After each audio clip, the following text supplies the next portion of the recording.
নমস্কার। আ এই যে ভোট পর্ব শুরু হওয়ার পর থেকে এত দিন ধরে প্রায় মাসখানেক ১.৫ মাস ধরে ভোট হয়ে যাবার পরের যে মধ্যের দিনগুলো সেইগুলোতে একটা এত জল্পনা কল্পনা স্পেকুলেশন এত রকমের অঙ্ক কষাকষি, টেনশন কি হবে না হবে, কৌতূহল এই সবকিছুর বোধহয় দরকারই হতো না। আম এতদিন বাদে হঠাৎ কেন জানি না আজকে যেটা মনে হলো সেটা বোধহয় জানবার জন্যে বা বোঝার জন্যে কোনো রকেট সায়েন্স লাগে না। অথচ মনে হলো অনেক পরে। এখন এটা মনে হওয়ার পরে যেটা মনে হচ্ছে যে তাহলে বোধহয় এত হাজার, হাজার কোটি টাকা খরচা করে এত সৈন্য সামন্ত এনে, এত সাজসেরব, এত তোড়জোড় এইসব করে এই একটা বিরাট বিপুল ব্যয়সামগ্য ভোট প্রক্রিয়ার দরকার হতো না। অনেক সহজেই জানা যেত অ্যা রাজ্যবাসীর কি মনের মধ্যে কি আছে। অ্যা এই যে ধরুন যদি ছোট্ট একটা স্ট্যাটিস্টিক্স নেয়া যেত। টিআরপি রিপোর্ট বা বার্কের যে রিপোর্ট যেটা বিভিন্ন নিউজ চ্যানেলের সমস্ত প্রোগ্রাম ধরে ধরেই হয়। কিন্তু আমি বলছি বাংলা নিউজ চ্যানেলগুলোর জন্যই এটা নেয়া হতো। বিজেপি যদি এ রাজ্যে ক্ষমতায় আসার মতো জায়গায় থাকতো বা এখনো ক্ষমতায় আসার মতো জায়গায় থেকে থাকে, তাহলে আ অনেকেই মনে করছেন যে আ রিপাবলিক টিভি বাংলা তারা হয়তো ওই top rated Bengali news channel হয়ে যেত এবং এই একটা হিসেব নিলেই বোধহয় আর এত কষ্ট, এত পরিশ্রম, এত খরচ, এত কিছু করে একটা ভোট প্রক্রিয়ার দরকার হতো না। আ কিন্তু সেটা কি কারোর কি জানা আছে? আমার জানতে খুব কৌতূহল রইল এই মুহূর্তে বাংলা নিউজ চ্যানেলগুলোর মধ্যে কি অবস্থা, কি পরিস্থিতি, কারা সর্বোচ্চ শিখরে রয়েছেন, কারা তারপরে রয়েছেন, রিপাবলিক বাংলার জায়গাটা কোথায়? তাহলে বোধহয় একটা আ স এক্সিট পোল, ওপিনিয়ন পোল দরকার নেই। একটা সঠিক একটা জায়গায় পৌঁছানো যেত। হ্যাভিং সেড দ্যাট আমি এক্সিট পোল, ওপিনিয়ন পোল, লোকের নানা রকমের মন গড়া অঙ্ক কষাকষির মধ্যে যাচ্ছি না। আ আমি এই এতদিনের যে চেনাশোনা সংবাদ মাধ্যম জগতে থাকার সূত্রে কিছু চেনাশোনা যেগুলো আছে তাদের মধ্যে যারা আমার চোখে দেখাদের মধ্যে নিখুঁত অনুমান করেন। কারণ তাদের একটা নেটওয়ার্কিং আছে একেবারে প্রত্যন্ত প্রান্তরে বিভিন্ন জায়গায়। এই কাজটাই তারা করেন। এক্সিট পোল করে কোথাও থেকে একটা উপার্জনের জন্যে নয়, ওপিনিয়ন পোল করে কোথাও থেকে উপার্জনের জন্যে নয়। একটা নিজের বলতে পারেন out of academic interest, out of একটা রিসার্চ ইন্টারেস্ট এই যারা করেন এবং সেটা বেশ একটা বিশ্বাসযোগ্য জায়গায় যায়। কারণ ওটা একটা বিজ্ঞান নির্ভর এবং আর্মচেয়ার নয়, একেবারে এলাকায়, এলাকায় তাদের নিজস্ব নেটওয়ার্ক, নিজস্ব প্রতিনিধি মারফত তাদের ট্রেনিং দিয়ে যে প্রশ্নমালা পাঠিয়ে যেভাবে করা হয়, তাতে সেই এক ভদ্রলোকের সঙ্গে কথা হচ্ছিল। তিনি যেটা বললেন যে, অ্যা মানে একটু সুরেই বললেন যে, "চতুর্দিকে এত কিছু বেরোচ্ছে, কিন্তু আমি তো দাদা অনেক চেষ্টা করেও তৃণমূল কংগ্রেসকে ১৮০ র নিচে নামাতে পারছি না। আবার উল্টো দিকে বিজেপিকে ১১০ এর ওপরে তুলতে পারছি না। তাও কিনা যেগুলো একেবারে মার্জিনাল সিট, ক্লোজ সিট সেইগুলো সব আমি বিজেপির দিকে ধরেছি। তাতেও নাকি এই অবস্থা। তো উনি একটু পেশেন্স রাখার কথা বললেন, তাহলেই নাকি বোঝা যাবে যে এতবার তো করে এসেছি সঠিকভাবেই এবং আমার যে একটা বৈজ্ঞানিক ভিত্তি আছে এটা করার তার ওপর আমার আস্থা আছে, বিশ্বাস আছে। মানে উনি বললেন এগুলো উনি দাবি করলেন।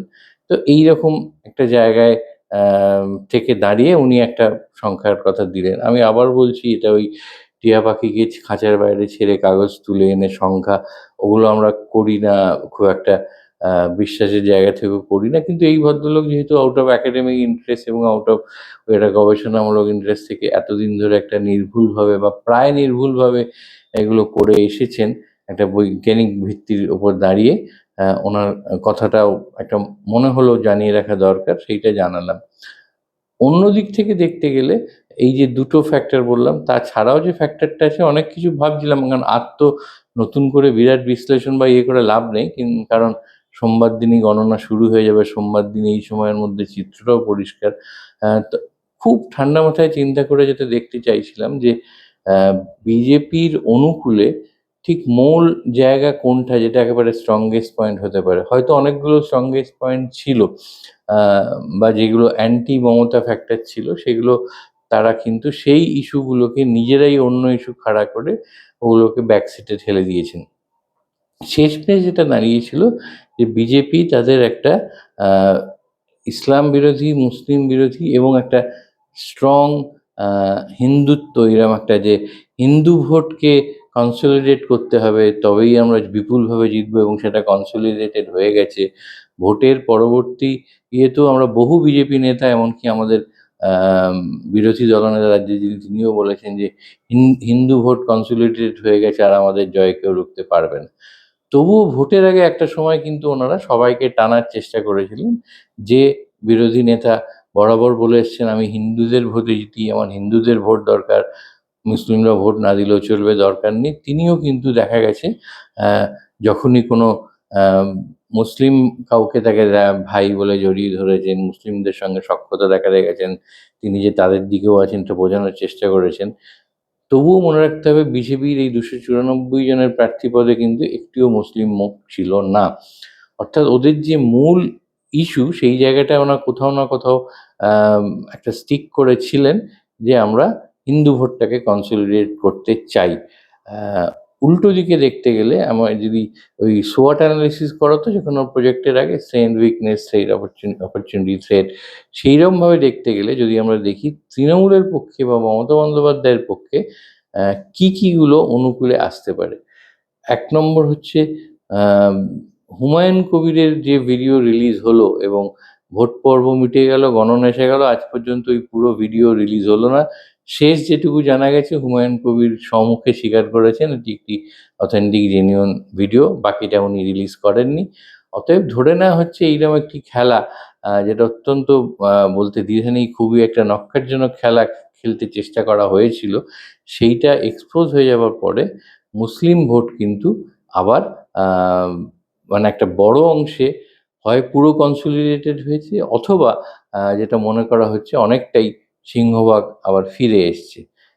এবং হিন্দুদের যে ভোটটা কনসলিডেশনের কথা বলেছেন, মানে মনে রাখতে হবে একটা বিরাট সংখ্যক লিবারেল হিন্দু আছেন, যারা কিন্তু এই যে আম, দুটো সম্প্রদায়কে, দুটো গোষ্ঠীর মধ্যে একটা বিভাজন করা, সেটাকে মোটেও ভালো চোখে দেখেন না, পছন্দ করেন না। তার থেকেও বড় কথা, একটা বড় অংশ আছেন যারা কিন্তু মনে করেন যে শান্তিটা সবার আগে।